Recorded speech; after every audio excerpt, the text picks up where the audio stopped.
You are watching CIO TV by Enterprise IT World, a production of Accent Info Media. Hello and welcome to CIOTV.live, the sister concern of Enterprise IT MIA. Today I'm at Jitex at day 4, Choco-Block downstairs, but we have some respite and we are taking rest here. In the lounge of Finis, Finis doesn't require any introduction. We are engaging some of our CIO friends in some meaningful discussion. Let me introduce, to my right is Mr. Aditya Kaushik, Director ICT, Jakir Marine International, United Arab Emirates. Right to him is Mr. Ali Asgar Bohari, who is the ICT head for Juleka Hospital. And to my left is Mr. Sunil Paul, CEO of Finis. Three of these gentlemen are quite popular in this region, in the fraternity as well. Aditya, welcome to this conversation. Thank you, Sanjay. What's your view on this digital acceleration happening in this region? So I think acceleration is the best word to describe it. It's moving very fast. Not only just the IT community, but the business needs to keep pace. The model of sales, the model of CRM, the model of how we do business is changing with most of the metaverse, the Web3, and the whole mechanics of how we were doing business a decade ago is going to change, and it's changing very rapidly.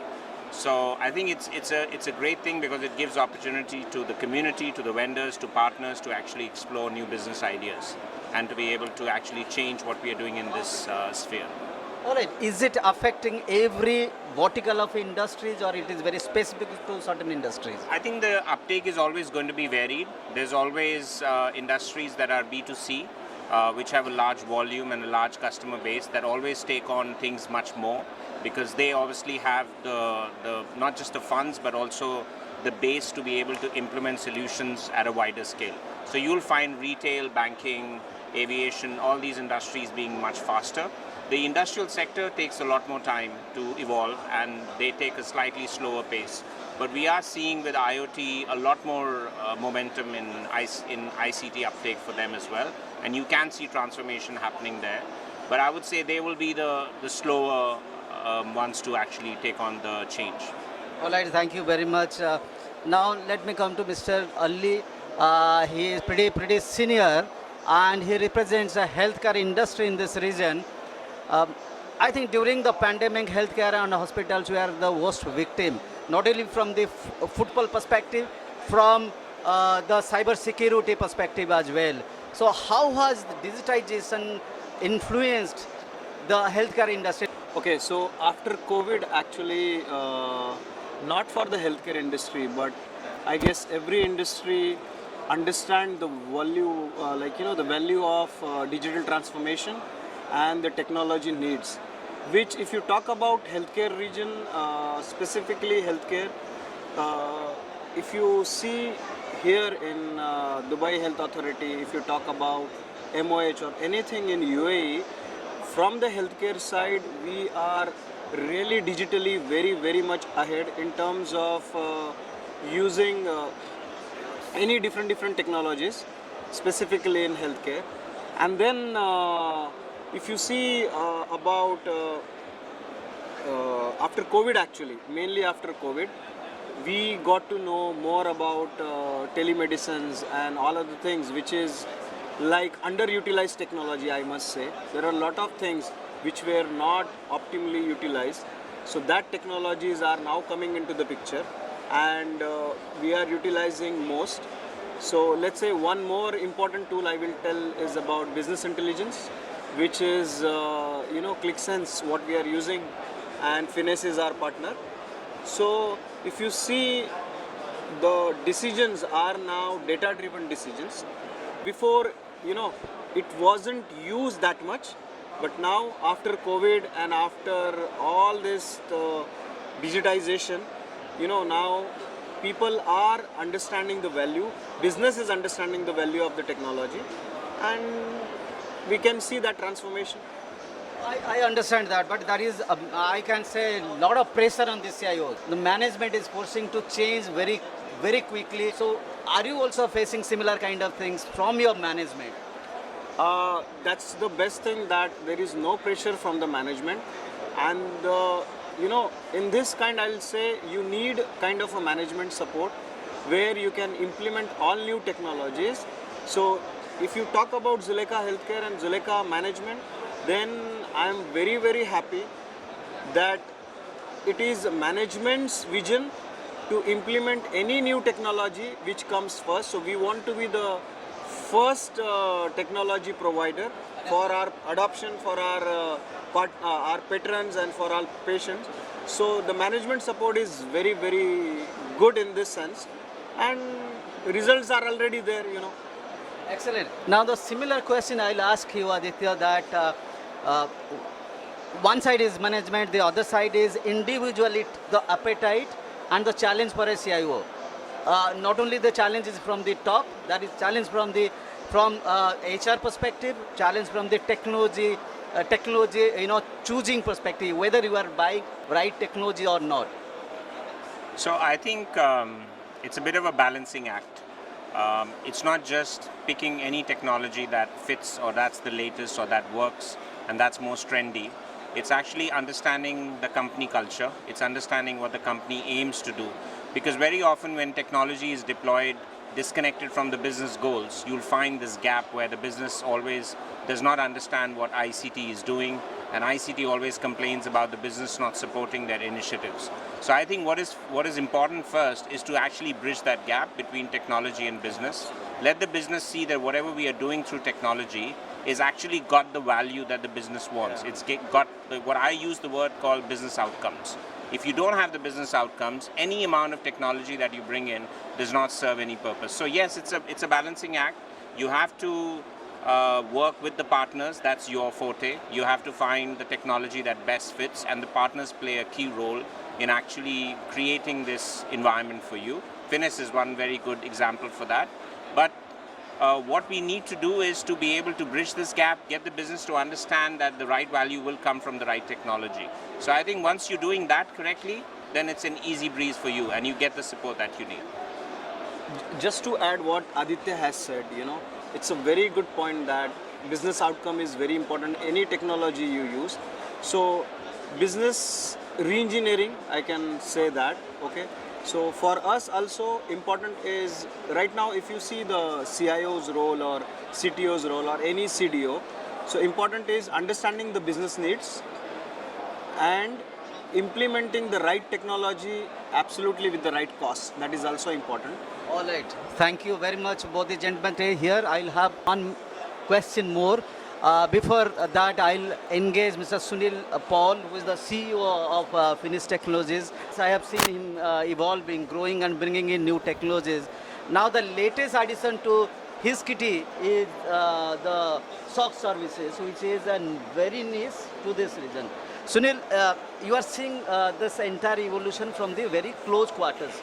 You heard these gentlemen also, how they are matchmaking in terms of engaging with the right partners or right technologies and understanding the management challenges also. What are your view? How do you see this market?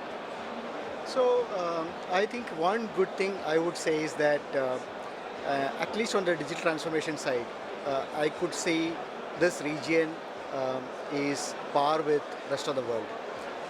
Earlier, if you would see that the technologies will actually first come in the US or West, and then it takes some time to actually come back, and then we start rolling it out.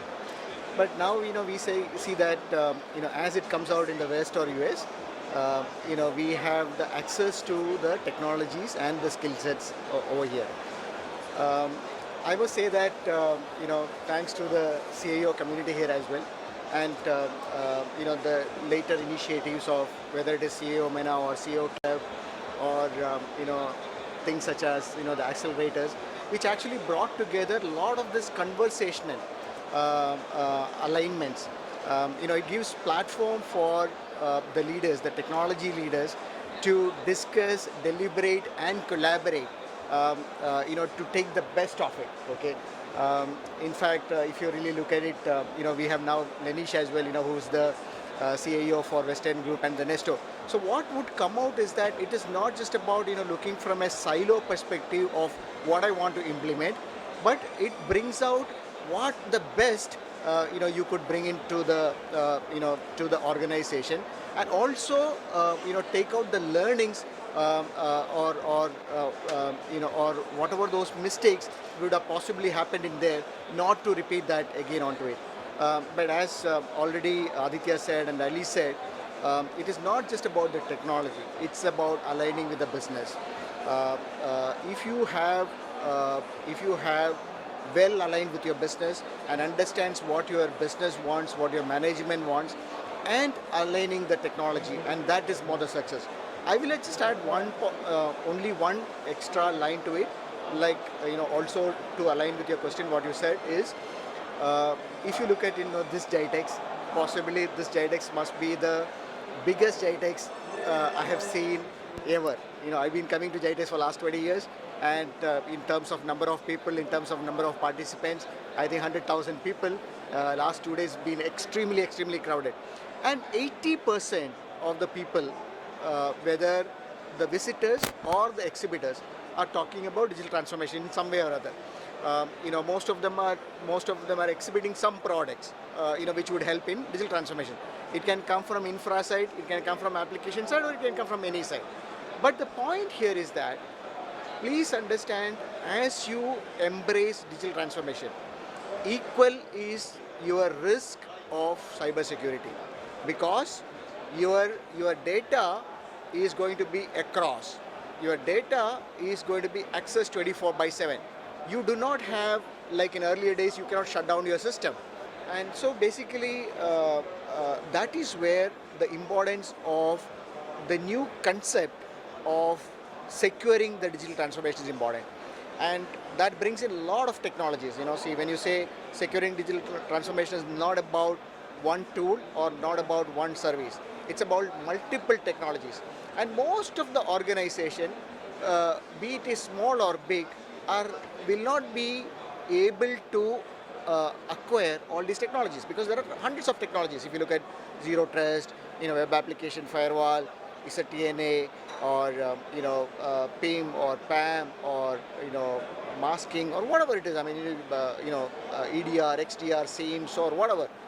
This is where I think Finas comes with a valid proposition, wherein we bring in these technologies to the region, we bring in these technologies to our customers, be it SMEs or the enterprises, provide them on a shared services model. So you don't have to invest heavily on these specific tools and services by individually, but the tools can be shared between, and the skills what is required, which is most important, which we will otherwise spend a lot of money, and you don't need that kind of thing also. And first of all, cyber security resources are very scarce, right? I mean, you don't get those resources easily available, so you can share these resources. So that is why we have set up this 24/7 SOC, providing these tools which are required for securing digital transformation on a shared services model. So what we say is that we stay awake so that you CEOs can sleep well. Okay, so at least we'll make your life peaceful, life easier, because otherwise imagine somebody like Lenish, who has to keep his open, he has to keep his 24/7, both not just the brick and mortar but also the online. So that I think we will support them, and that's our proposition. All right. Now, alongside Sunil is sitting Mr. Lenish Kannan. He is Group IT Head, Western International. I have got few questions, since he is available in this GITEX. Must be looking for new technologies. Let me ask him a few questions around his pain area, how Sunil is trying to mitigate those challenge areas. Right now we are working with Finas on RPA project, and it is going on successfully, and with that itself, we are able to reduce few people also, using the RPA technology. So that is one thing, and also we have started looking at different opportunity with him on the SOC. He has a very good SOC which I have already visited in his office. So we are planning for managed service, something related to that. Products, already we have selected some products on the SOC front, PAM front and all. So I want some, if we have to recruit SOC team, it is going to be, the cost is going to be a huge thing. So that's why our management has decided, let's do for 1 year with someone outsourced like Finis team, and then we'll plan for our internal SOC team to be built. So this is our plan, and he has been like very supportive related to the RPA project which we are doing in our organization. On time they were able to deliver all the activity. And your previous question with all the IT head related to business requirements. See, actually it's not like IT can go and take all the technology to the business. We can do that, but it has to come from them also, since everywhere all the management, all the culture are different in different organizations. So my point of view is like IT has to bring in, but there should be some need from the business, something like it has to evolve from them, then we can take to them. For that, like immediately the approval process, there will not be an headache for us. Immediately things will happen. Otherwise, if we budget and we wanted to do a lot of new technologies, lot of things we are planning, means management doesn't approve. And if there is a need from business, immediately the approval happen, immediately it will go on. Cyber security part, this is going to be the next 1 decade. We have to be very careful on the ransomware attacks and all these attacks and all. We need to make sure we have to be protected. We have to be. So that is the area we are looking at to improvise. All right, I think this is where we are reaching, that everybody is aligned with each other from a technology requirement perspective, and everybody is present here of the opinion that management, the board is changing, and they are trying to understand the IT. Now there is no constraint of budget, there is no constraint of willingness from the board. It's a matter of time when everything will align with each other. Thank you, gentlemen, for taking time out and speaking to CIO TV.